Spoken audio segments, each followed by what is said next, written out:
Hello दोस्तों, राधे राधे। कैसे हो आप सब? आई होप ठीक ही होगे। तो आज मैं एक नई कहानी के साथ फिर आपके सामने उपस्थित हूँ। आज की कहानी का शीर्षक है कि कहानी का शीर्षक क्या है। आज मैं आपको एक बहुत ही पुरानी कहानी गरुड़ और विष्णु भगवान के से रिलेटेड सुनाऊंगी। तो चलिए देर न करते हुए कहानी शुरू करते हैं। कहानी ऐसी है कि ऋषि कश्यप, मेरे ख्याल से आप लोगों ने नाम सुना होगा। ऋषि कश्यप की अनेक पत्नियां थीं, तो उनमें एक जो है उन्हें दो बहनें थीं, वो भी उनकी पत्नियां थीं। उन दोनों बहनों का नाम था, एक का नाम था वनिता और एक का नाम था कद्रू। दोनों बहनें थीं, लेकिन बहन तो थीं लेकिन दोनों एक दूसरे से बहुत ईर्ष्या करती थी, जलन की भावना रखती थी। कुछ दिन बीत गए, वो उनके साथ रहती थी ऋषि कश्यप के साथ, और इसी लड़ाई के कारण, जलन के कारण उनकी संतान नहीं थी। तो एक बार ऋषि कश्यप ने उनको आशीर्वाद दे दिया कि चलो तुम लोग की संतान हो जाए, बताओ कौन क्या मांगता है संतान के रूप में। तो जो बड़ी बहन थी वनिता, उन्होंने कहा कि मुझे 2 बलशाली पुत्र की प्राप्ति हो, और जो छोटी बहन कद्रू थी उसने कहा मुझे 1000 सर्प जो है पुत्र के रूप में प्राप्त हों। तो ऋषि कश्यप ने उनको आशीर्वाद दे दिया और बोले ठीक है तथास्तु, तुम दोनों के ऐसा ही होगा, लेकिन एक शर्त है कि दोनों के जो पुत्र होंगे, तुम्हारे 2 और तुम्हारे 1000 जो पुत्र होंगे, वो अंडे से जो है निकलेंगे। तो दोनों ने मान लिया कि ठीक है। अब जब छोटी जो उनकी पत्नी थी कद्रू, उनके जो अंडे थे 1000, उसमें तो फटाफट सांप निकल गए, अंडे फूट के। लेकिन जो वनिता थी उनकी पत्नी, उनके जो 2 अंडे थे उसमें तो टाइम लगता। तो लेकिन वनिता से रहा नहीं जा रहा था कि मेरे भी जल्दी से बच्चे निकल आएँ। तो छोटी वाली ने एक दिन उनके सामने एक शर्त रखी कि जिनके पुत्र ज़्यादा बलशाली होंगे या जो एक दूसरे को हरा देंगे, उनकी दास्ता स्वीकार लेंगे। तो वनिता से रहा नहीं जा रहा था, किसके बच्चे तो हो गए, बड़े हो जा रहे हैं, मेरे बच्चे छोटे रहेंगे तो कहाँ से बलशाली होंगे। तो उनसे धैर्य नहीं रखा गया और उन्होंने उसमें से एक अंडा फोड़ दिया। जब टाइम से पहले ही, समय से पहले ही अंडे को फोड़ दिया उन्होंने, तो उसमें से जो बच्चा निकला उसका आधा शरीर, ऊपर का हिस्सा तो मनुष्य जैसा था, लेकिन नीचे का जो हिस्सा था वो जो है अपरिपक्व था। तो वो उतना मतलब बलशाली नहीं था एक तरह से, और उसका नाम उन्होंने अरुण रखा। जब अरुण थोड़ा सा बड़ा हुआ तो उसने अपनी माता जी से कहा कि पिताजी के वरदान देने के बाद भी आपने धैर्य नहीं रखा और आपने अंडे को फोड़ दिया था, जिसके कारण मेरा शरीर इस तरह है, इसलिए मैं आपको श्राप देता हूँ कि आप जीवन भर दासी बनकर रहोगी। और अगर आपका जो दूसरा अंडा, दूसरा पुत्र पैदा हुआ टाइम से और उसने आपको इस श्राप से मुक्त कर दिया तो आप दासी नहीं रहोगी, नहीं तो आपको जीवन भर दासी बनकर रहना पड़ेगा इनकी। अब बच्चे ने श्राप दे दिया, उसके बाद काम पे लग गई। जब टाइम आया धीरे धीरे करके वो जो दूसरा अंडा था वो अपने आप फूटा, तो उसमें से जो है गरुड़ भगवान निकले, जिसमें जो उनका नाम गरुड़ रखा गया। गरुड़ का जो ऊपरी हिस्सा था वो तो पक्षियों जैसा था, लेकिन नीचे का शरीर, ऊपर का शरीर तो पक्षियों जैसा था, नीचे का जो शरीर था वो मनुष्यों के जैसा था।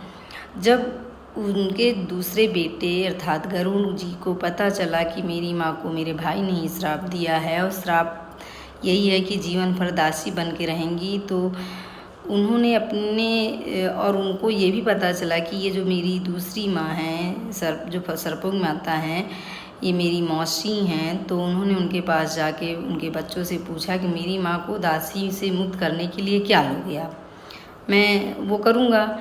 तो उन बच्चों ने कहा कि अगर तुम अपनी माँ को मुक्त कराना चाहते हो तो जो है जाओ और देवताओं से अमृत का कलश ले आओ, जो समुद्र मंथन से निकला था, अमृत देवताओं के पास है। तो गरुड़ भगवान जी कहा ठीक है, मैं जाऊंगा, मैं लाऊंगा। अब उधर देवताओं के पास जो कलश रखा था अमृत का, वो बहुत ही सुरक्षा के बीच में रखा गया था। उसमें 3 तरह की सुरक्षा थी। पहली सुरक्षा ये थी कि पहले जो है सबसे पहला तो ये था कि उन्होंने वहाँ आग की एक तरह से आग की दीवार बना दी थी कि कोई जाएगा तो जल जाएगा। और दूसरी, जब उसको अगर कोई पार भी कर सकता था, दूसरी उनकी जो वो थी सुरक्षा, उसमें उन्होंने ऐसी दीवार बनाई थी जिसमें जो है हथियारों के घर्षण हो रहे थे, यानी कोई भी जाएगा तो उसमें रगड़ खा के उसमें मर जाएगा, उनको इतनी हथियारों की रगड़ लगेंगी। और तीसरे में 2 सांपों का, भयानक सांपों का पहरा बिठा रखा था। अब जो इन तीनों को पार करेगा वही कलश ले जाएगा। फिर क्या था, गरुड़ भगवान गए और गए तो उन्होंने सबसे पहले अपने मुख में ढेर सारी नदियों का जो जल भर लिया और उस जल को ले जाके पहली जो उन्होंने सुरक्षा करी थी, आग की जो दीवार बनाई थी, उस पर डाल दिया और आग बुझ गई। अब जब एक तरह से पहली दीवार उन्होंने पार कर ली, तो दूसरी जो घर्षण वाली दीवार थी हथियारों की, उन्होंने गरुड़ भगवान जी ने अपने शरीर को इतना सूक्ष्म बना दिया कि वो उसमें से निकल गए। उस दीवारों की जो हथियारों की घर्षण हो रही थी, इतना छोटा सा रूप निकल गए, उनको कुछ लगा ही नहीं। अब रहा तीसरा, तो उन्होंने सांपों से लड़ाई करी। और लड़ाई कैसी की, वो बहुत, गरुड़ भगवान का जो पंख था बहुत विशालकाय था, उन्होंने दोनों तरफ से अपने हाथ को ऐसे फैलाया और दोनों को ऐसे दबोच लिया सांपों को, और मुंह से कलश को उठा लिया अमृत वाले और लेके चल दिए। जब चल दिए तो विष्णु भगवान को पता चला, तो उन्होंने उनकी परीक्षा लेनी चाहिए, तो रास्ते में वो मिल गए उनको। उन्होंने देखा तो उन्होंने उनसे कुछ बातें की, तो उनको लगा कि देखो ये अपनी माँ के लिए इतना वो है कि इसके मुख में अमृत का कलश होते हुए भी मन में लालच नहीं है कि मैं पी लूँ, मैं अमृत, मतलब मैं वो अमर हो जाऊँ। उन्होंने उनकी इस बातों से बहुत प्रभावित हुए और उन्होंने उनको वरदान दिया कि तुम इसको ले जा सकते हो और मैं इसको नहीं ले लूँगा, और तुम जो है मेरी तरह से एक तरह से तुम अमर रहोगे। और फिर गरुड़ भगवान से भी उन्होंने कहा कि मुझे भी आपसे एक वरदान चाहिए। तो बोले हाँ प्रभु बोलिए। तो बोले आप मुझे ये वरदान दीजिए कि आप मेरे जो है सवारी, मैं आपके ऊपर सवारी करूं, विष्णु भगवान की सवारी मतलब बन जाओ। तो उन्होंने सहर्ष स्वीकार कर लिया। उसके बाद इंद्र भगवान भी आ गए वहाँ। उन्होंने उनको उनकी इस माँ के प्रति त्याग की भावना को देखकर उन्होंने उनको वरदान दिया कि तुमको मैं ये वरदान देता हूँ कि तुम सांपों को खा सकते हो, यानी तुम्हारी जो भोजन के रूप में तुम सांपों को खा सकते हो।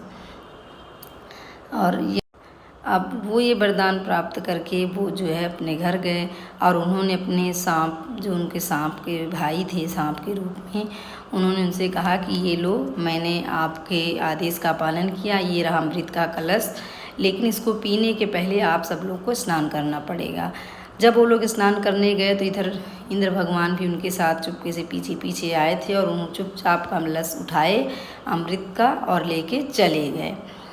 और जब वो लोग स्नान करके आए देखा वहाँ कलश नहीं था, लेकिन जब इंद्र भगवान कलश ले जा रहे थे तो 2-4 बूंदें वहाँ पर घास पर गिर गई थी। तो गरुड़ जी ने कहा कि यहाँ पर कुछ बूंदें गिरी हैं, यही ले लो, और मैंने तो अपना वादा पूरा किया, मैं क्या जानूँ, वो तो आपकी थी, आपने सुरक्षा की नहीं की, मैं नहीं जानता।